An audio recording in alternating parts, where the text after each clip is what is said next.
Mike Carter had always dreamed of becoming a marathon runner. Ever since he was a child, he admired athletes who crossed the finish line with arms raised in victory. He imagined himself standing on the podium, hearing the cheers of the crowd. But there was one problem.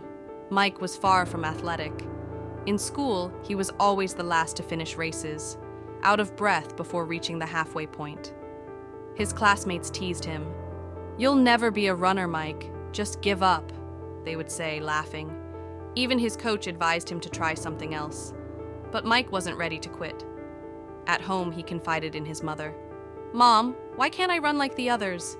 She smiled and pointed to a plant in their garden. "Do you see this bamboo?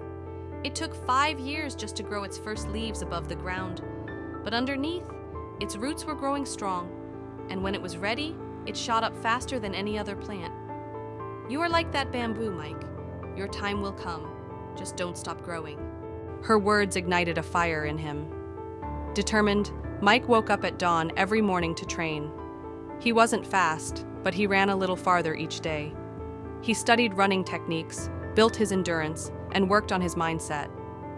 "Pain is temporary," he told himself whenever exhaustion hit. "Quitting lasts forever." Years passed, and Mike improved. Though he still wasn't the fastest, he was no longer the last to finish.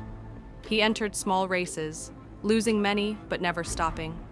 One day, he heard about the Iron Vale Marathon, one of the toughest races in the country.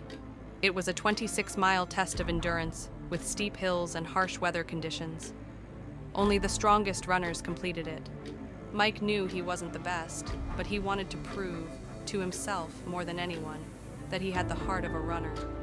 His friends laughed. "You? A marathon? That's impossible." But Mike had stopped listening to doubt.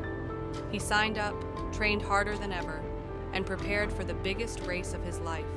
On the day of the marathon, Mike stood at the starting line among hundreds of runners. The air was filled with excitement and nervous energy. When the gunshot signaled the start, he ran with all his might. For the first few miles, he kept pace. His confidence grew. But as the sun climbed higher, exhaustion set in. His legs felt like lead. His lungs burned and doubt whispered in his mind. Maybe I'm not strong enough. Maybe everyone was right. Then, at mile 18, the worst happened. His right leg cramped. He fell to the ground, pain shooting through his body. Spectators gasped, and a race official ran over. "You can stop now," the official said. "You gave it your best." Mike looked around. Other runners passed him, but then he remembered his mother's words. "Like the bamboo, your time will come. Just don't stop growing." With clenched teeth, he forced himself up.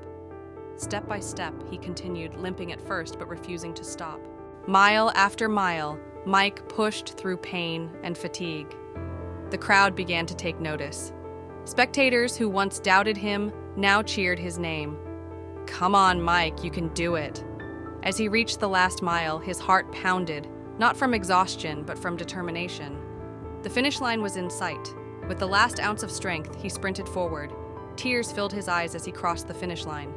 He collapsed, not from failure, but from victory. He hadn't won first place, but he had beaten something greater, his own doubts. News of Mike's perseverance spread. Reporters asked him how he kept going when everything told him to quit. He smiled and said, "I wasn't the strongest, the fastest, or the most talented. But I was the one who never gave up." From that day on, Mike Carter became a symbol of resilience, proving that success isn't about being the best. It's about never giving up.